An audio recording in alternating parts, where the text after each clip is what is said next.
नमो सिद्धाणं नमो आयिरेयाणं नमो वज्झायाणं नमो लोये सविसाहुणम् निज दोष बस जड़ अथिर तन में रहा हूँ, पर मैं सदा थिर सचेतन ही रहा हूँ। अतएव तन बिन दशा शिव सौख्य पाने, सतदेव श्रुत गुरु नमन सुसमाधि पाने। सतदेव श्रुत गुरु नमन सुसमाधि पाने।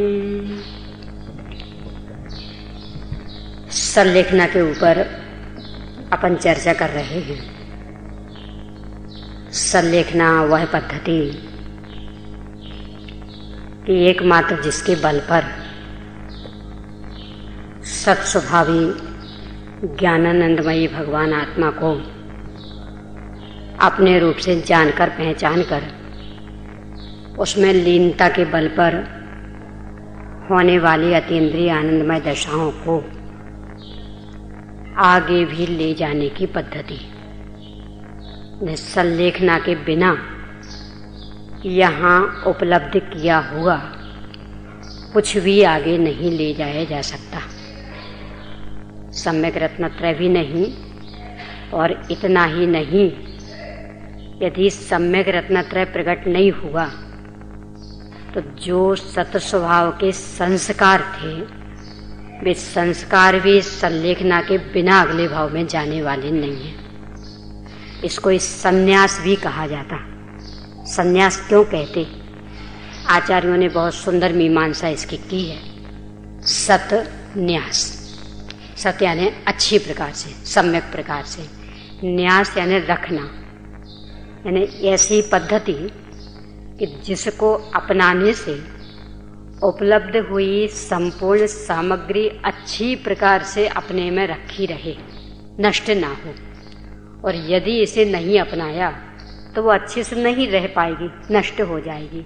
इसलिए इसका नाम है संन्यास, रखना। न्यास यानी रखना, सत्य यानी सम्यक। सम्यक अच्छी प्रकार से रखना, भली भांति रखना। न्यास का तो लोक में भी प्रसिद्ध है, शिला न्यास, शिला रखना। तो शिला रखना तो अच्छी प्रकार से रखना कि जिससे वे अपने आप में सुरक्षित बने रहें। आचार्यों ने तो ऐसी ऐसी इसके लिए उपमाएं दी हैं। इस पर अपन 2-3 दिन बाद चर्चा करेंगे। थोड़ा सा मात्र इशारा कर रही हूँ कि वे कहते यदि कोई भी प्रसंग बनता, उदाहरण दिया है एक व्यापारी का, कि व्यापारी की बहुत बड़ी दुकान है, बहुत कमाई है, हीरे माणिक मोती आदि का यानी जोहरी है, जवाहरात बेचता है। अचानक उसकी दुकान में आग लग जाए, सबसे पहला प्रयास उसका क्या होगा कि हर कीमत पर आग बुझ जाए। पर जब उसे पक्का विश्वास हो जाए कि कितनी ही फायर ब्रिगेड की गाड़ियां आ जाएं, कितने ही कुछ हो जाए, पर आग तो इस स्तर की तो बुझने वाली नहीं है कि दुकान का माल सुरक्षित रह जाए और मैं सुरक्षित रह जाऊं, तो अब फिर प्रयास क्या होगा कि जो अत्यंत कीमती वस्तुएं हैं उनको लेकर के हम बाहर हो जाएं। यानी ये तो नियम से जलेगी, इसको तो बचाने की कोई दूसरी व्यवस्था नहीं है, तो हम कीमती वस्तुओं को निकल के बाहर लेकर के बाहर हो जाएं। इस दिशा में प्रयास होगा। तो ये जो इस दिशा का प्रयास है, ठीक है, ऐसा ही प्रयास आत्मा के संदर्भ में कि जो भी आत्मा में सत्य के संस्कार पड़े अथवा उसकी आराधना के बल पर सम्यक रत्नत्रय प्रकट हुआ, इस शरीर रूपी कमरे में था, अब ये जलने लगा, तो पहले तो उपाय करेगा कि इसको नहीं जलने देवे, इसको सुरक्षित रखे, औषधि आदि, शुद्ध औषधि आदि और भी जो भी व्यवस्था बनती हो। पर जब ये निर्णय हो जाए कि अब ये किसी भी कीमत पर ये सुरक्षित रहने वाला नहीं, ये नियम से छूटेगा ही छूटेगा, तो फिर इसके बाद प्रयास ये होगा कि जो भी हमने उपलब्धि की है ये विधिवत आगे ले जा सके। तो इसके लिए जो प्रयास होता है उसका नाम है संलेखना की विधि, संन्यास की पद्धति। अपन इस पर चर्चा कर रहे थे कि इसमें अहम भूमिका है स्वयंपर के भेद विज्ञान की। स्वयंपर के भेद विज्ञान का जो विषय है वो कोई ज्यादा कठिन नहीं है। मैं हूं, बाकी संपूर्ण पर पदार्थ मेरे से भिन्न है, तो ज्ञान में तो एक क्षण में आ जाता, पर हृदय आसानी से स्वीकार नहीं कर पाता। यानी शरीर आदि कोई भी पर पदार्थ मेरे रंच मात्र नहीं है, उनके रहने और नहीं रहने का मेरी सत्ता पर कुछ भी असर नहीं पड़ता है। एक ज्ञान में तो एक क्षण में आ जाता, पर हृदय जो स्वीकार नहीं करता है उसके लिए भावनाएं भाई जाती हैं। जो इसी विषय को अपन अनेक अनेक उदाहरणों से, तर्क से, युक्ति से जो स्पष्ट करते हैं, उसके पीछे कारण मात्र ये कि जो ये विषय ज्ञान में जच गया वह हृदय में भी उतर जाए। यानी वास्तव में अपने को लगने लगे कि ये बात इतनी परम सत्य, अकाट सत्य, कि किसी भी कीमत पर कोई भी पर पदार्थ मेरा कभी भी नहीं, ना तो हुआ है, ना अभी है, और ना आगे करोड़ों प्रयास करने के बाद भी हो पाएगा। किसी भी कीमत पर मैं भी किसी का ना हुआ हूं पहले, ना अभी हूं और ना आगे होऊंगा, वो दूसरा भी करोड़ों प्रयास करे तो भी।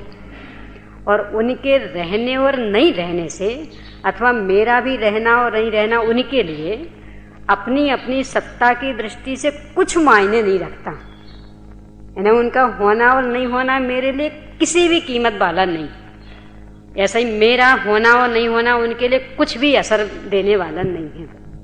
ये निर्णय हो तो कल अपन इस बिंदु तक आ गए थे कि जो भी शरीर की स्थितियां बनती हैं, इस जीव को जो भी गतियां मिलती हैं, उससे फर्क क्या पड़ना। तो सब नरक गति में चले गए तो फर्क क्या पड़ना है। अपना अनंत वैभव वही का वही रहने वाला, असंख्यात प्रदेश वही के वही रहने वाले, अनादि अनंत सत्ता वही के वही रहने वाले। तो ये जिसको पक्का विश्वास हो गया, अब उसे घबराहट क्यों होगी। और वास्तविकता तो ये, वस्तु की व्यवस्था भी ये कि ऐसे पक्के विश्वास को एक तो होती नहीं है ऐसी गतियां, और कोई नित्यत्व निकाचित कर्म पहले का बंद गया हो जाए तो उससे उसको कोई घबराहट नहीं होती। अब इसी बात को अपन आज दूसरे रूप में लेते। द्रव्य, जीव द्रव्य भी द्रव है, लिक्विड। लोक में जो भी द्रव पदार्थ होते, जल आदि, उनकी क्या स्थिति है कि जैसे भी बर्तन में रखो उस बर्तन का आकार धारण कर लेता वो, पर रखने वाले को ये पता रहता है कि इससे उस मूल पदार्थ पर कुछ भी अंतर आने वाला नहीं। तो इसीलिए वह कैसे भी बर्तन में उस पदार्थ को पाए घबराता नहीं। और बाल बुद्धि हो तो, बच्चा हो तो, जैसे उस बच्चे को जिद की नहीं, हम तो इस छोटे गिलास में रख करके दूध पिएंगे, माँ ने दिया कटोरी में, रोता है वो, नहीं हमें तो गिलास का दूध चाहिए, कटोरी का नहीं चाहिए। तो वही कटोरी का दूध यदि गिलास में रख देती है माँ तो चुपचाप पी लेता, और माँ जिद करे कि नहीं तुझे कटोरी में से ही पीना, तो वो दूध पीने वाला नहीं है, रोने धोने वाला। तो क्यों उसे दुख हो रहा, क्यों बेचैन है वो, कि उसे लगता नहीं गिलास में आने पर कोई दूसरा दूध हो जाएगा, और कटोरी में है तो कोई दूसरा। और माँ क्यों बेचैन नहीं हो रही, क्योंकि उसे तो पता है ना कि जो गिलास में है वही कटोरी में, जो कटोरी में वही गिलास में। यानी गिलास में रखने से कटोरी के दूध पर कुछ असर पड़ने वाला नहीं। तो कौन बेचैन होता आकार प्रकार से, बाल बुद्धि। अब ऐसे ही अपन ले लें कि यदि अपन भी इस आकार प्रकार में बेचैन होते, मेरे सब मनुष्य के आकार ही आत्मा रहना चाहिए, नरक के आकार तो नहीं, त्रिंच के आकार तो नहीं, तो कौन कहलाएंगे, बाल बुद्धि हुए। कि भाई आत्मा पर क्या असर पड़ना है, कोई नरक के आकार में चला जाएगा तो आत्मा साधी शांत हो जाएगा क्या, फिर ज्ञानानंद स्वभाव उसका नष्ट होकर के पुद्गल स्वभाव मतलब जड़ स्वभाव हो जाएगा क्या, और मनुष्य आकार में रहेगा तो कोई अनंत वैभव और अधिक बढ़ जाएगा क्या। यानी जिसको ये सब आकार प्रकार उस बर्तन जैसे दिखते हैं मूल माल प्रत्येक आकार प्रकार में एक जैसा रहता है, ये विश्वास हो गया, वह आकार प्रकार के प्रति मुग्ध नहीं होता, आकार प्रकारों को देख करके बेचैन नहीं होता। और जब बेचैन नहीं होता तो अपने आप ही समता रहेगी। यदि ये आकार छूट करके दूसरा आकार मिलता है तो हमारा बिगड़ने वाला क्या है, मिल जाए, और ये रहता है तो रहे, हमें क्या फर्क पड़ना।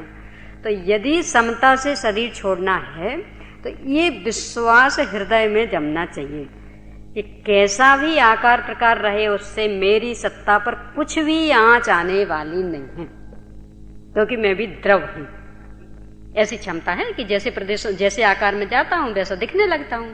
तो मनुष्य आकार में हूं तो मनुष्य जैसा दिख रहा हूं, पर मैं मनुष्य थोड़ी हो गया। यानी वो दूध गिलास में है तो गिलास के जैसा दिख रहा है, पर दूध थोड़ी गिलास बन गया। तो यदि उस दूध को गिलास में से निकाल के कटोरी में रख लेते हैं तो क्या फर्क पड़ना दूध पर।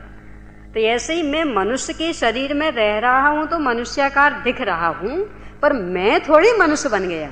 तो यदि इस मनुष्य शरीर में से निकलकर किसी दूसरे शरीर में जाने का नंबर आता तो बेचैन क्यों हूं, क्योंकि मुझ पर क्या असर पड़ना। इसके बल पर समाधि हो सकती है। यानी भेद विज्ञान वाला जो बिंदु है, इसकी सर्वोत्कृष्ट भूमिका है समाधि के प्रकरण में। अन्य तो बाकी ये यदि सध गया तो बाकी तो सब अपने आप सध जाने वाले। यानी फिर वो बीमारी कैसे सहन होगी, परिकर कैसे मिलेगा, इसमें कोई ज्यादा परेशानी होने वाली नहीं है। मूल तो ये समझ में आना चाहिए। तो ये अपन देख रहे हैं इस पे। अब अपन इस बिंदु से चर्चा करें ये मान करके कि ये तो निर्णय हो गया, क्योंकि अब वो विस्तार दें तो बाकी बिंदु भी तो छूट जाएंगे ना। तो कितना विस्तार दिया जाए, तो स्वयं इस विषय पे चिंतन करें कि जो भी आकार मिलता है उससे कुछ भी फर्क नहीं पड़ना। यानी उस आकार के रहने और नहीं रहने से अपनी सत्ता पर कुछ भी फर्क नहीं पड़ना, बिल्कुल एक जैसा रहना। तो जब एक जैसा रहना है तो हम क्यों घबराएं। देखो ये बिंदु इतना महत्वपूर्ण है कि अलौकिक जीवन तो अनंत अतीन्द्रिय आनंदमय होता ही है, लौकिक जीवन भी सुख शांति में हो जाए। अपने कोई ख्याल में आ जाए क्या फर्क पड़ना इस किसी भी आकार में रहने से, किन्हीं भी संयोगों में रहने से। तो संयोगों के पीछे जो निरंतर अत्यंत आकुलित हो रहे हैं ना, ये मिल जाए, ये मिल जाए, ये जुड़ जाए, ये रह जाए, ये नष्ट हो जाए, ये सारी आकुलता क्षण भर में समाप्त हो जाए। अभी शरीर को रखने के पीछे कितना कितनापन करने को तैयार, हर कीमत पर रहना चाहिए। ठेंगड़े लगा के भी रखा जाए तो रखना चाहिए, रहना चाहिए। तो ऑपरेशन आदि से अंग प्रत्यारोपण आदि किया तो क्या है वो, बोलो ठेंगड़े आदि जैसा तो है ना। तो अपनी इतनी गरीब सोच क्यों हो गई, यानी अपन विचारों में इतने दरिद्री क्यों हो गए। यानी ये शरीर टिकना चाहिए, बस जैसे टिके वैसे टिकाएंगे। अपने जैसे ही ज्ञानानंद स्वभावी असंख्य तो क्या अनंत जीवों को मार करके भी ये शरीर टिकता है तो हम टिकाने को तैयार, बशर्ते कि ये टिकता हो। अपने जैसे जीव हैं वो, कुछ छोटे नहीं, आकार में छोटे हुए तो उससे क्या फर्क पड़ना। अपने जैसे अनादि अनंत सत्ता वाले, अपने जैसे अनंत वैभव संपन्न वाले, अपने जैसे असंख्य प्रदेश, यानी बिल्कुल पूरे के पूरे अपने जैसे, रंच मात्र ने 19-20 का भी अंतर नहीं है। 19-20 तो दूर, एक पॉइंट जितना भी अंतर नहीं है, एक सूद जितना भी अंतर नहीं। और उनको उनके शरीर का भी विघात करके इस शरीर को टिकाने का परिणाम क्यों आता कि अपने को लगता कि नहीं इससे कुछ हमारी उन्नति हो रही है, ये टिकेगा तो हम कुछ विशेष साधना कर पाएंगे। इसीलिए ही ना देखो अवक्ष के नाम पर अपने को मात्र आलू प्याज लगता है अवक्ष, बाकी कोई अवक्ष लगता ही नहीं। कितनी सोच अपनी सीमित हो गई। कभी कभी लगता कि इतनी सीमित सोच में कैसे आत्मकल्याण होने वाला। कैसा हम तो अवक्ष भक्षण नहीं करते, अच्छा नहीं करते, हाँ कभी आलू प्याज खाए ही नहीं, हमारे घर में नहीं आता बिल्कुल। कोई हमारे घर का छोटे से छोटा बच्चा भी नहीं खाता है, जानता भी नहीं कि आलू प्याज कोई खाने की चीज है। तो अकेला आलू प्याज ही अवक्ष है। अपने यहाँ तो 5 प्रकार के अवक्ष बताए, बहुघात, त्रसघात, अनिष्टकारक, अनुपसेव्य और नशाकारक। इस बहुघात अवक्ष में मात्र आलू प्याज ही बहुघात है, मूली गाजर आदि बहुघात नहीं है। तो आलू तो हमसे नहीं खाया जाता हो, गाजर वहां से वो तो विटामिनों का भंडार, उसके बिना कैसे चलेगा, उसके बिना शरीर कैसे टिकेगा। वो अदरक कि भाई साहब तो उसके बिना तो ठंडे में तो बिल्कुल ही काम नहीं चल सकता, उससे ही तो थोड़ी सी गर्मी बनी रहती है। अरे वो भी अनंत जीवों का भंडार है। थोड़े से शरीर के लिए अनुकूल रखने के पीछे कितने जीव, वो अपने जैसे जागरूक बुद्धि वाले नहीं हैं। उसमें जो जीव है ना, उनके पास अपने जैसी विचार शक्ति नहीं है, भेद ज्ञान करने की शक्ति नहीं है। तो उन्हें तो जो शरीर मिला है वही सब कुछ लगता है। तो उनको तो शरीर का विघात है ना, उनको लगता हमारा सब कुछ गया। तो जब उनके शरीर का विघात होता होगा, कितना संकलेश परिणाम उनके होता होगा। और उन संकलेश परिणामों में कारण कौन बना? जो विचार शक्ति संपन्न, जो भेद ज्ञान कर सकते हैं, वे कारण बने। और त्रसघात इसका तो कह नहीं क्या। त्रसघात को तो हम अवक्ष की कोटि में ही गिनने को तैयार नहीं। यानी बिना मर्यादा का भोजन, बिना मर्यादा का आटा, बिना मर्यादा का मसाला, बिना मर्यादा का घी दूध दही, ये भी वैसा ही अवक्ष है आलू प्याज जैसा। ये तो अपने को बुद्धि में भी स्वीकृत नहीं होता, यानी हृदय स्वीकार करे वो तो बहुत दूर की बात, अभी तो ज्ञान में भी स्वीकृत नहीं होता कि ये भी बिल्कुल वैसा ही अवक्ष है। तो जब अन्याय अनीति अवक्ष के त्याग की बात विशुद्धि लब्धि के प्रकरण में चलती है और हम कहते हैं कि नहीं हमारे तो जीवन में अवक्ष नहीं है, तो इसका मतलब क्या निकला कि वो अवक्ष अवक्ष है, हमें लग नहीं रहा। हमारे जीवन में अवक्ष नहीं आने, आलू प्याज नहीं खाते, इसका मतलब अवक्ष नहीं है। अरे बिना मर्यादा का सारा भोजन चल रहा है, त्रसघात अवक्ष चल रहा है ना। और जीनागम में तो ये कहा है कि जैसे जैसे जीव, संसारी जीव की इंद्रियां बढ़ती जाती, तैसे तैसे उसके घात में अधिक पाप लगता है। यानी एक इंद्रिय जीव का घात हुआ, उसमें कम पाप, और एक दो इंद्रिय लट आदि का अपने से घात हुआ, उसमें ज्यादा पाप। फिर एक दो इंद्रिय लट का घात हुआ, उसमें कम पाप उसकी अपेक्षा, और एक तीन इंद्रिय चींटी का घात हुआ, उसमें ज्यादा पाप। एक तीन इंद्रिय चींटी के घात में जितना पाप हो, उससे एक मक्खी आदि के घात में और ज्यादा पाप, क्योंकि वो चार इंद्रिय है। फिर उस चार इंद्रिय के में जितना पाप हो, उससे जो पंचेंद्रिय हैं, कीड़े मकोड़े, उनके में ज्यादा पाप। तो त्रसघात बहुघात तो एक इंद्रिय जीवों के शरीर का घात वाला था, और त्रसघात में तो दो इंद्रिय तीन इंद्रिय आदि का था। वो त्रसघात अवक्ष अपने को अवक्ष ही नहीं लगता। क्यों नहीं लगता? क्योंकि शरीर की स्थिति, ये मेरी स्थिति, इसमें इतने मुग्ध हो रहे हैं कि हर कीमत पर इसको टिकना चाहिए। तो इसके लिए कितने भी सत्य का अपलाप हमसे हो जाए तो हमें कोई बेचैनी नहीं होती, यानी वो सत्य स्वीकृत नहीं होता। और ये सत्य स्वीकृत हो जाए तो शरीर कैसा भी रहे, उससे फर्क क्या पड़ना है हमारे ऊपर। ये टिकता हो तो टिके, नहीं टिकता हो तो नहीं टिके, हमारे ऊपर क्या फर्क पड़ना। इन्हें सब आत्म साधना में आत्मा को अपना मानने का नाम सम्यक दर्शन है ना, आत्मा को अपना जानने का नाम सम्यक ज्ञान है ना। आत्मा में अपने रूप से लीनता किए रहना, अपने में संतुष्टि रहना, इसका ही नाम सम्यक चारित्र है ना। तो ये किस गति में नहीं हो सकता? नरक गति में चले जाएंगे तो वो नरक का क्षेत्र बाधक बनेगा कि नहीं, अब यहां तुम अपनी आत्मा को अपना नहीं मान सकते। वो पशु में चले गए तो पशुपना बाधक बनेगा कि नहीं, यहां तुम अपनी आत्मा को अपना नहीं मान सकते। तो क्यों हम इसके लिए बेचैन हो रहे फिर? यानी ये शरीर यदि छूट जाएगा तो फर्क क्या पड़ना, जहां जाएंगे वहां भी तो ये बन सकता है ना, कि नहीं सब वो आगे का तो नहीं बनेगा ना। सम्यक चारित्र की जो आगे की दशाएं वो तो नहीं बनेगी ना। तो वो तो अभी भी कौन सी बना रहे हो? यदि बना रहे होते तो ऐसा परिणाम ही नहीं जगता ना। और यदि यहाँ ये परिणाम सचेत जागृत कर लिया कि ये शरीर रहे तो रहे, नहीं रहे तो नहीं रहे, हमें कोई लेना देना नहीं, तो इसके फल में नियम से ऐसा शरीर मिलेगा कि जहां पूरी गुणस्थान की यात्रा हो जाएगी, चौदहवें गुणस्थान तक पहुंच जाएंगे, सिद्ध दशा प्रकट हो जाएगी।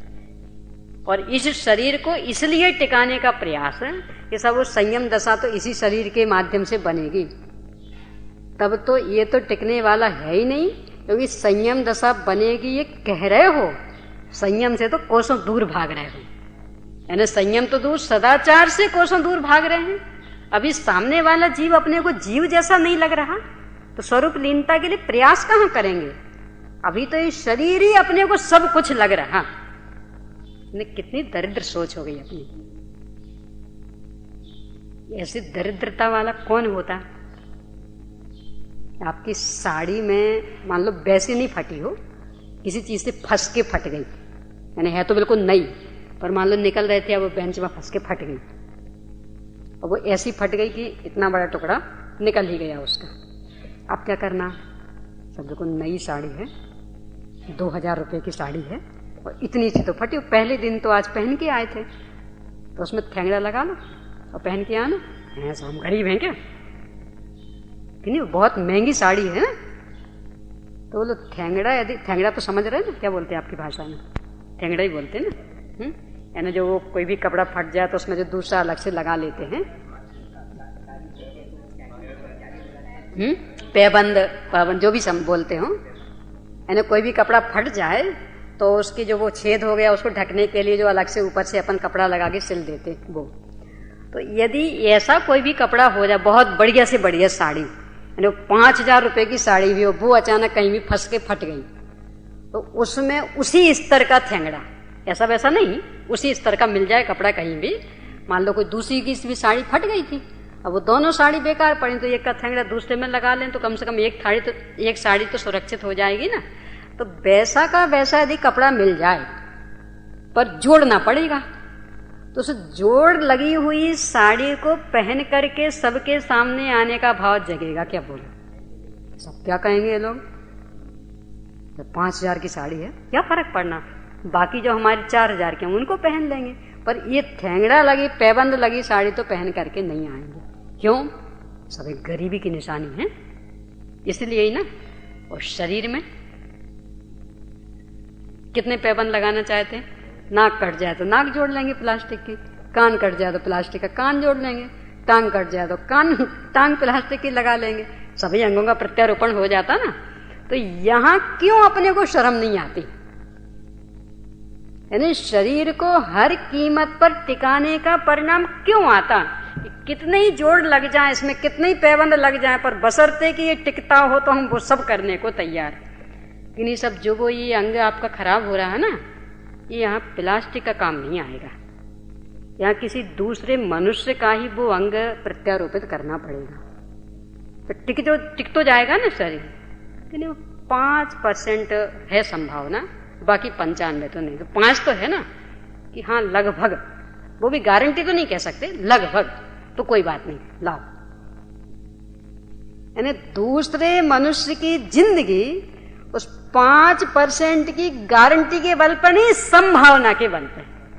यानी यदि ये लगा दिया, ये किडनी लगा दी, तो 5% हम कह सकते हैं कि बचे रहोगे, गारंटी तो भी नहीं दे सकते, पर उस 5% के टिकने की संभावना के बल पर अपने जैसे ही दूसरे मनुष्य को हम विकल कर सकते, उसको अनंत आकुलता में फंसा सकते। क्यों? हमारे पास तो पैसे हैं ना, तो पैसे के लोभ में वो दे रहा है। यानी कितना अधिक इस शरीर को टिकाने का अपना परिणाम, यानी अशुद्ध औषधि खा के टिकाने का परिणाम है। तो फिर भी दूर रही, यहां तो अपन कहां पहुंच गए।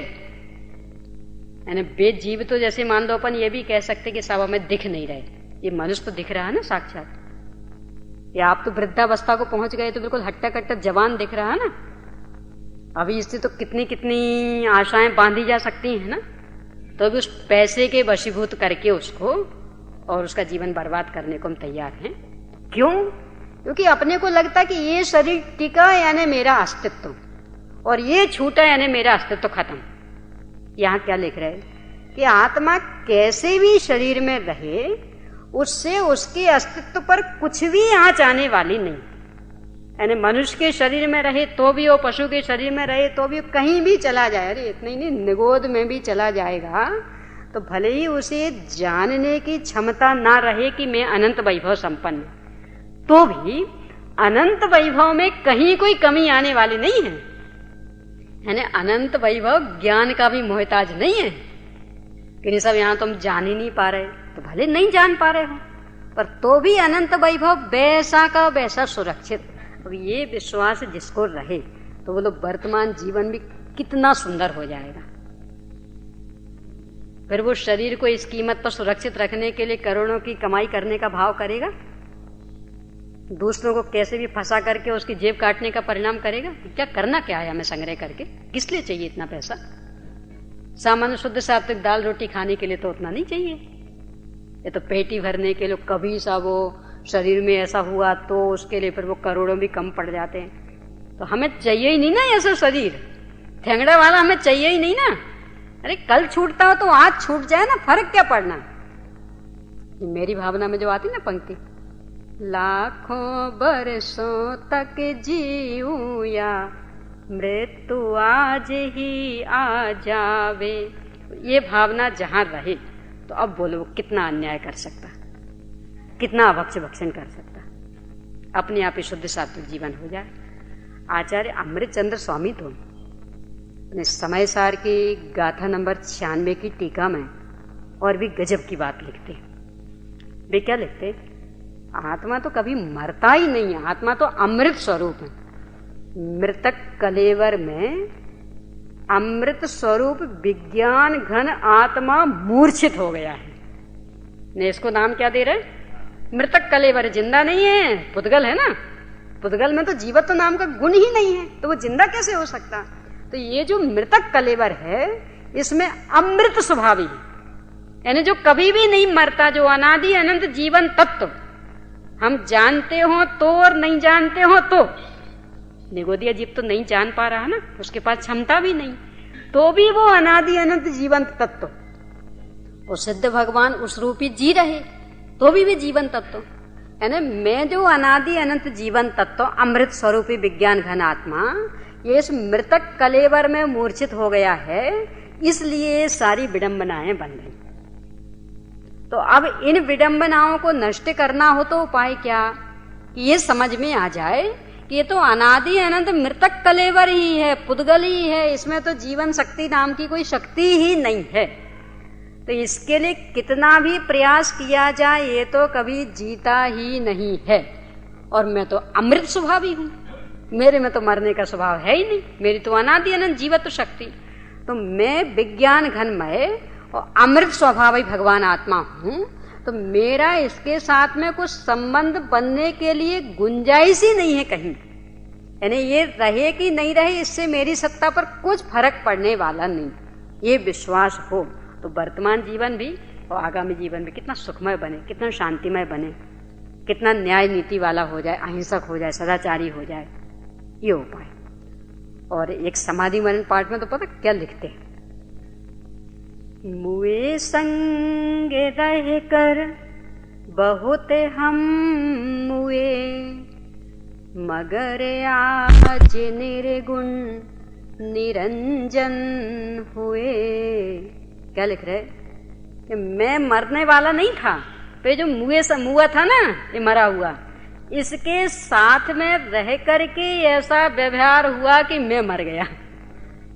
मुए संग रहकर बहुत हम मुए, पर आज ये विवेक जागृत हुआ, इसलिए हम तो इसके गुणों अवगुणों से रहित होकर निरंजन बन गए। तिहु जग में संन्यास की यह घड़ी, मेरे हाथ आई ये अद्भुत जड़ी। ये है जड़ी बूटी अजर अमर बनाने वाली। वैद लोग जड़ी बूटी देते ना, बिल्कुल अचूक अमोघ औषधि, यानी वो जड़ मूल से बीमारी नष्ट कर दें। तो वे कहते ये है जड़ मूल से बीमारी नष्ट करने की जड़ी बूटी। कौन सी?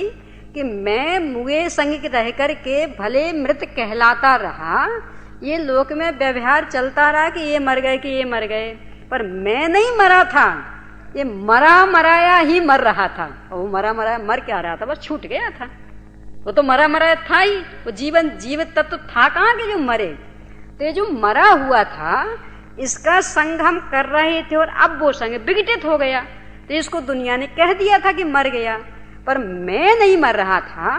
ये विवेक आज जागृत हुआ, तो ये जो विवेक जागृत हुआ ये वह जड़ी बूटी है कि जिसके बल पर अनंत अनंत काल तक के लिए इस मरे का संग छूट जाए। तो ये हमने आज पाई, इसलिए खुश, इसलिए हम महामहोत्सव मना रहे। तो ये सबसे पहले प्रतीति में आना चाहिए यदि अपन संलेखना लेना चाहते हैं तो। और जितनी दृढ़ता से आ जाएगा, समझ लेना बस शरीर छूटने में, संयोग छूटने में उतना ही कम से कम बेचैनी का सामना करना पड़ेगा। और यदि ये बात नहीं जची तो बाकी कितना ही परिकर बाहर में इकट्ठा कर लेना, यानी साक्षात मुनिराज भी संबोधन करने आ जाए तो भी कुछ लाभ होने वाला नहीं। क्योंकि अंदर में मानसिकता तो ये बैठी है ना कि ये गया तो मेरा सर्वस्व गया, तो वो सामने वाला कर क्या लेगा। अंदर में जब तक ये परिणति जागृत नहीं हो कि इसके जाने से मेरा कुछ भी बिगड़ने वाला नहीं, तब तक कोई भी फर्क पड़ने वाला नहीं। तो एक ही अपन ने निर्णय किया अब दूसरे बिंदु पर कि जो भी ये संयोग हैं सब ही अनित्य, सब ही अशरण और सब ही असार। तीन बातें, अनित्य, अशरण और असार। ये जब तक दृढ़ता से निर्णय नहीं होगा, जब तक इसकी प्रतीति नहीं होगी, तब तक इनके वियुक्त होने पर बेचैनी का सामना करना पड़ेगा। तो क्या क्या निर्णय करना कि जितना जो कुछ संयोग बना है वह सब अनित्य है, क्षणभंगुर है, अशरण है, यानी किसी भी कीमत पर उसे बनाए रखना संभव नहीं, उसके लिए कोई शरणभूत नहीं। और सबसे बड़ी बात तो असार है ना, यानी उसके रहने नहीं रहने से कुछ मिलता ही नहीं है। रहे तो रहे, नहीं रहे तो नहीं रहे। तो इन तीनों बातों पे अपन चर्चा कर रहे हैं, क्योंकि तीनों संयोगों के संबंध में ही हैं, तो इसलिए तीनों एक दूसरे से मिलती जुलती हैं। तो अपन कॉमन चर्चा करेंगे, यानी उसमें तीनों आएंगी, अनित्यता भी आएगी, अशरणता भी आएगी और असारपना भी आएगा। क्या लिख रहे हैं? एक अपनी बुद्धजन जी की बारे भावना है, उसमें इसका बहुत सुंदर विश्लेषण उन्होंने किया। उन्होंने विश्लेषण इसका ऐसा किया है, चेतन अचेतन सब परिग्रह हुआ अपनी स्थिति लहे, सो रहे आप करार माफिक, अधिक राखे ना रहे। अब शरण का की लेगा, जब इंद्र नाही रहत है। शरण तो एक धर्म आत्म, जाहि मुनि जन गहत है, जाहि गहे भव तीरथ है। क्या लिख रहे हैं कि चेतन अचेतन जितना जो कुछ परिग्रह है, जितना जो कुछ संयोग है, उसकी अपनी अपनी स्थिति है, अपनी अपनी मर्यादा। और वो मर्यादा हमारे से बंधी हुई नहीं है, मुझसे बंधी हुई नहीं है। उसकी अपनी योग्यता, ये उपादान, और निमित्त रूप में देखें तो कर्म का उदय, चाहे वो शरीर रूप संयोग हो और चाहे घर कुटुंबी आदि संयोग हो, तो उसकी अपनी अपनी योग्यता रहने की और उसमें निमित्त बनने वाला कर्म का उदय, तो इसके कारण वो रहेगी। और वो अपने अपने करार के अनुसार, उनका वो सीमा है कि बस इतने दिन इसको रहना, यानी ये जो बेटा आपके संयोग में आया, बस मान लो इसको 10 वर्ष तक आपके संयोग में रहना, ये उसकी पहले से करार है। यानी आपके संयोग में आने के पहले वो करारनामा हो गया कि इसको कितने दिन संयोग में रहना, कि बस 10 वर्ष तक रहना। अब कह रहे इससे अधिक किसी भी कीमत पे नहीं रह पाएगा वो, यानी उसकी योग्यता, उसके कर्म का उदय ऐसा कि आपके संयोग में 10 वर्ष तक रहना है, तो 10 वर्ष के बाद एक समय भी अधिक आप करोड़ों के अनंतों प्रयास करने के बाद भी नहीं रख सकते। दल बल देवी देवता, मात पिता परिवार, मरती बिरिया जीव को न राखन हार। क्या क्या? मणि मंत्र तंत्र बहु होई, मरते न बचावे कोई। यानी जितने दिन तक आपके संयोग में रहने का उसका काल है, उसके बाद में एक समय अधिक भी किसी भी कीमत पर नहीं रख सकते। ऐसे अपना ले लें कि अपना भी इस शरीर में जितने दिन तक का रहने का काल करारनामा है उससे पहले किसी भी कीमत पर यहाँ से नहीं हट सकते और इसके बाद में किसी भी कीमत पर यहाँ नहीं रह सकते। ये संयोगों का स्वभाव है। तो इस स्वभाव को देखें तो जब इंद्र ना ही रहत है, यानी इंद्र भी अपने शरीर को नहीं टिका पाया, इंद्र भी अपने संयोगों को नहीं टिका सकता है, तो वो अपने शरीर को तो नहीं टिका पाता और हमारे शरीर को टिकाने आ जाएगा। यानी वो अपना जो उसका वैकृतिक शरीर उसको तो नहीं बना पाएगा, यानी उसकी आयु पूरी होगी तो खत्म होगा वो, और हमारी शरीर उसकी सेवा करें, उसको खुश करें। तो जिनेंद्र अपने शरीर को तो नहीं टिका पाए। वो पंक्ति सुनाई थी ना नयन सुखदास जी की 12 भावना की,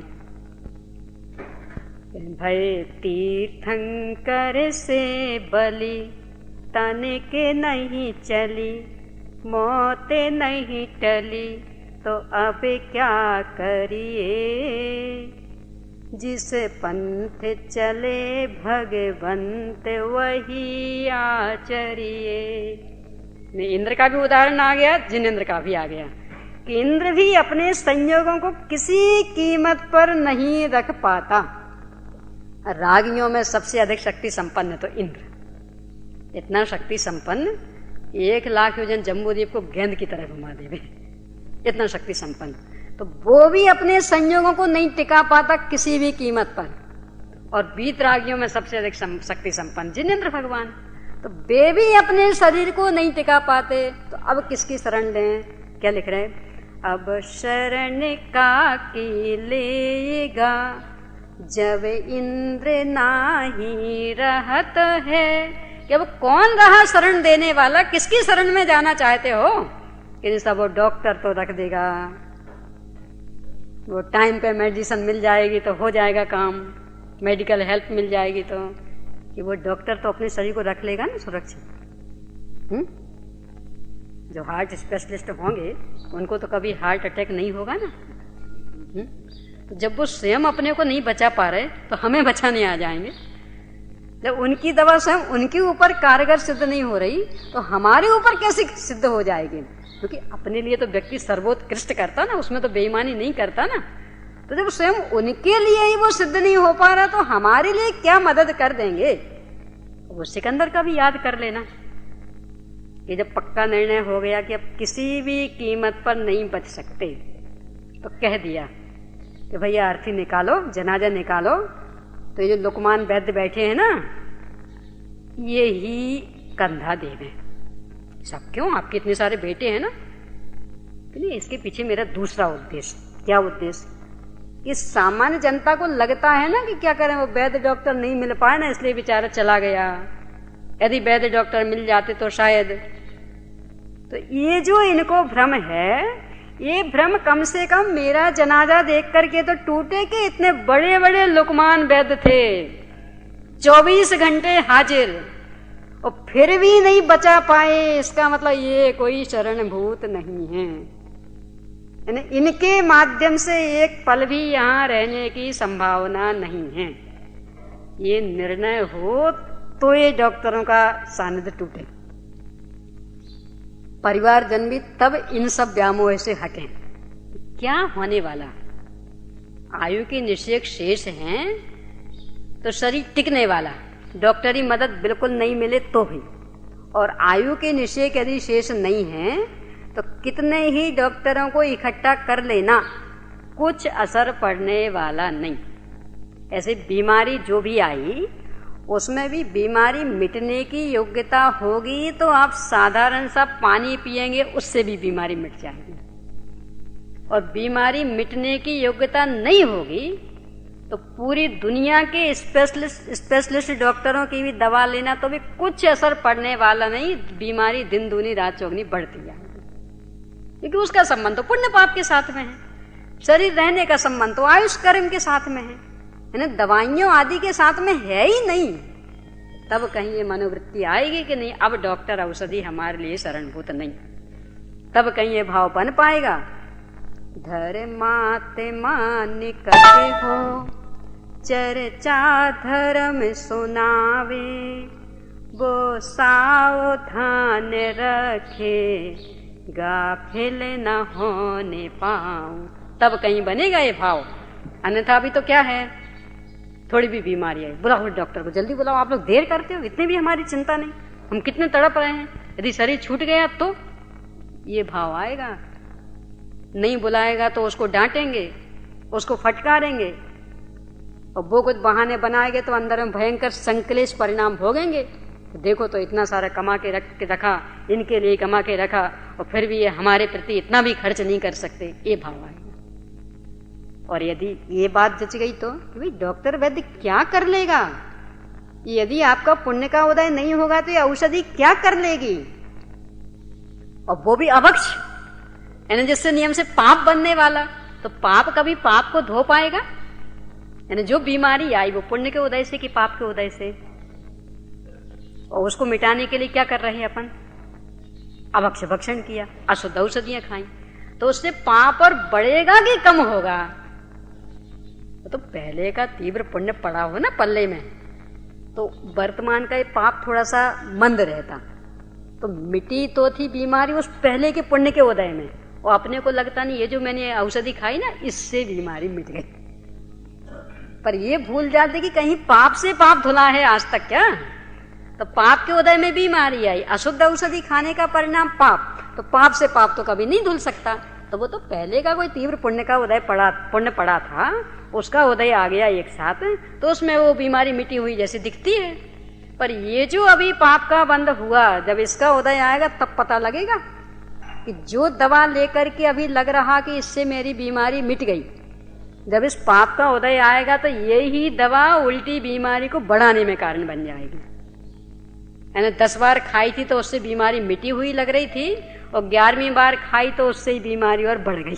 क्यों बढ़ गई? क्योंकि 10 बार तो पहले का पुण्य का उदय था, उससे मिटती थी, और ये पाप तो बढ़ता गया, तो बढ़ता गया, और जब 11वीं बार में इकट्ठा उदय में आ गया तो वो सारी दवा चौपट, सारे किए कराए पे पानी फिर गया।